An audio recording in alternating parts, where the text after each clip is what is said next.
Good morning students.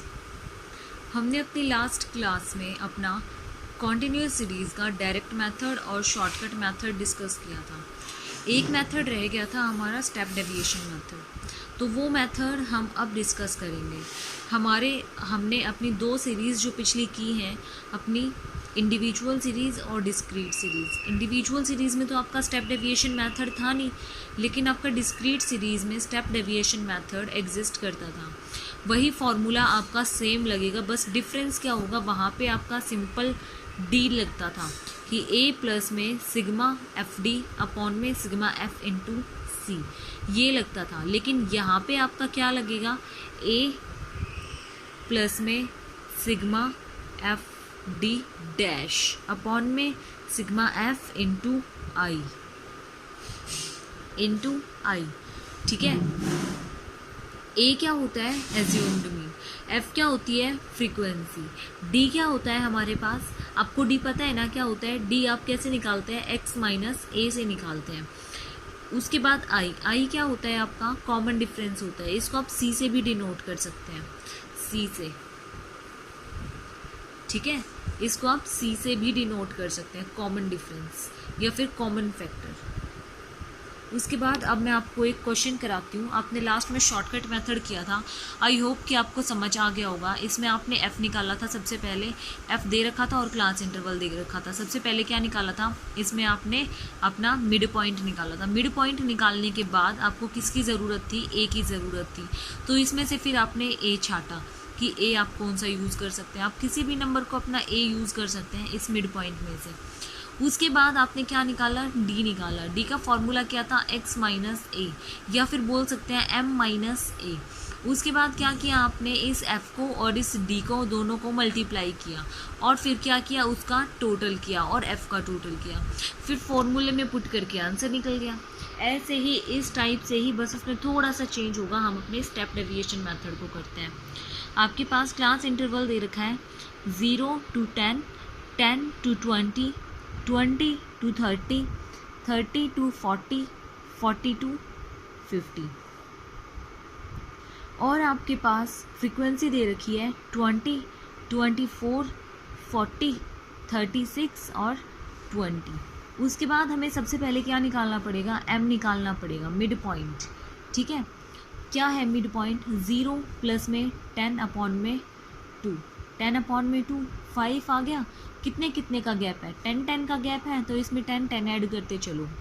5 और 10 15, 15 और 10 25, 25 और 10 35 एंड देन 45।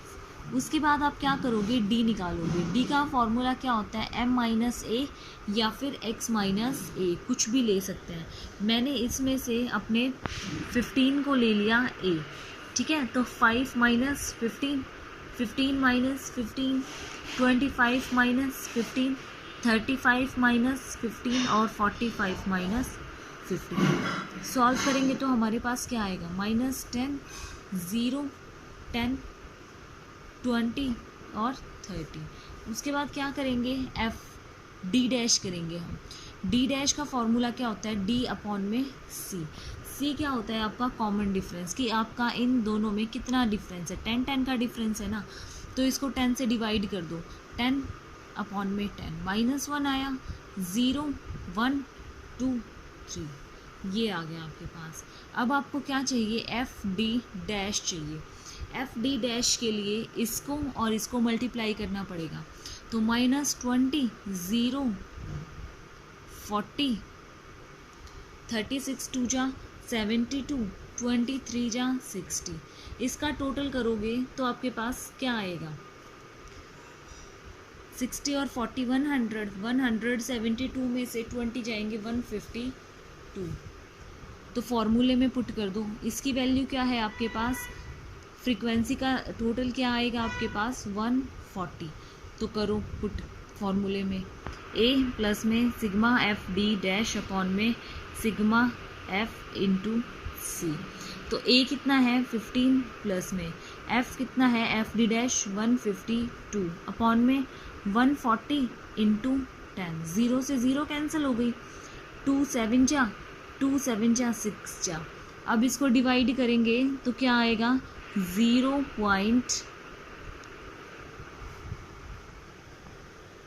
नहीं, इसको डिवाइड करके देखो आप। 7 1 जा 7, उसके बाद आपका आ जाएगा 0.8, ठीक है, 10.8।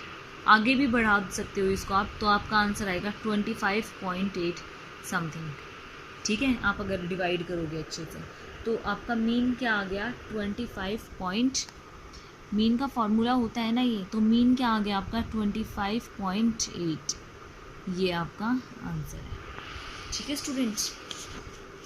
ये था स्टेप डेविएशन मेथड। अब आपके अकॉर्डिंग टू सीरीज सारे क्वेश्चंस हो चुके हैं, सारे मेथड्स हो चुके हैं, तो मैं आपको एक ऐसा क्वेश्चन करवा रही हूँ जो पेपर में 90% जिसके चांस होते ही होते हैं आने के। देखो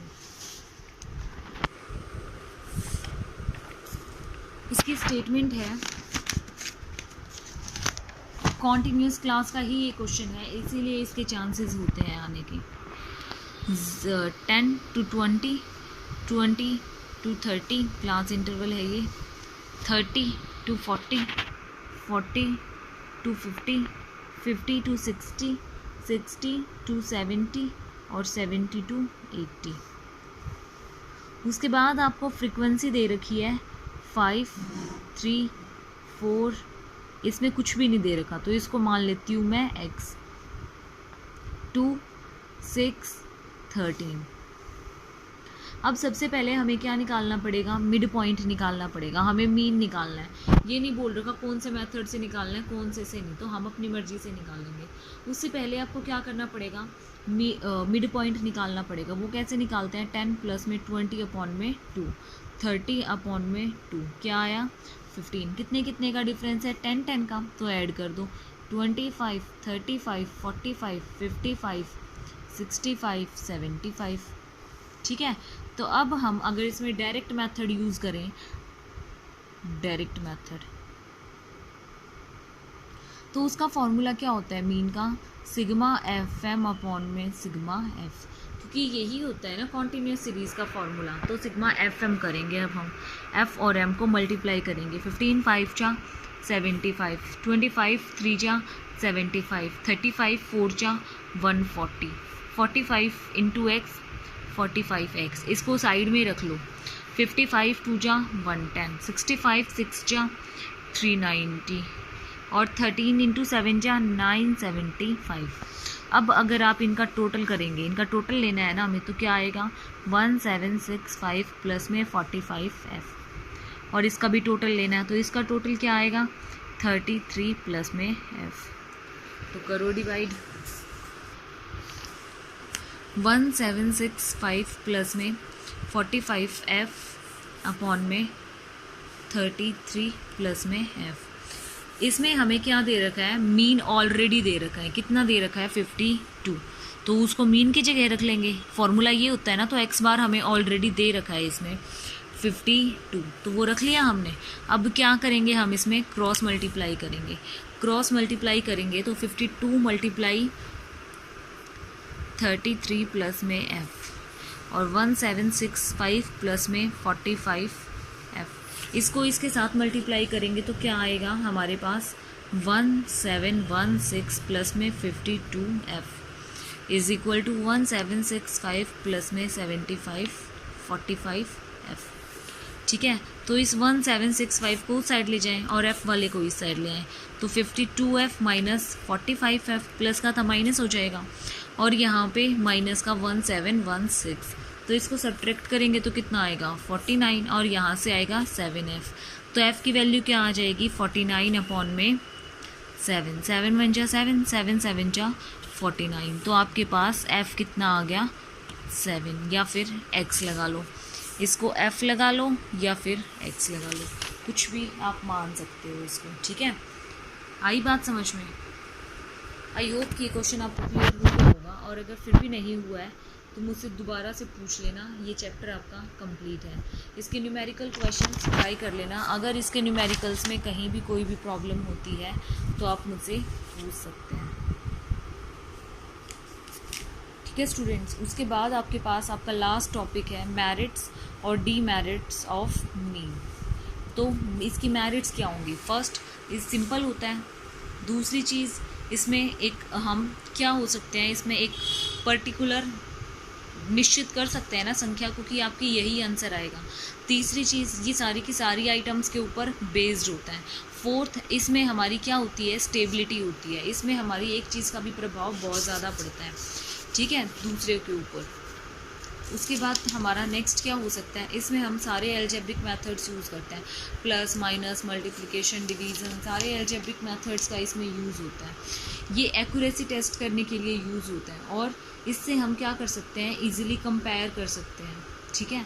तो ये तो थी इसकी मेरिट्स। और डीमेरिट्स क्या होगी इसमें, ये बहुत ज़्यादा क्या होता है, इसमें आइटम्स बहुत ज़्यादा होती हैं, एक्सट्रीम आइटम्स होती हैं, मतलब इसका जो प्रभाव होता है वो दूसरे के ऊपर बहुत ज़्यादा पड़ता है।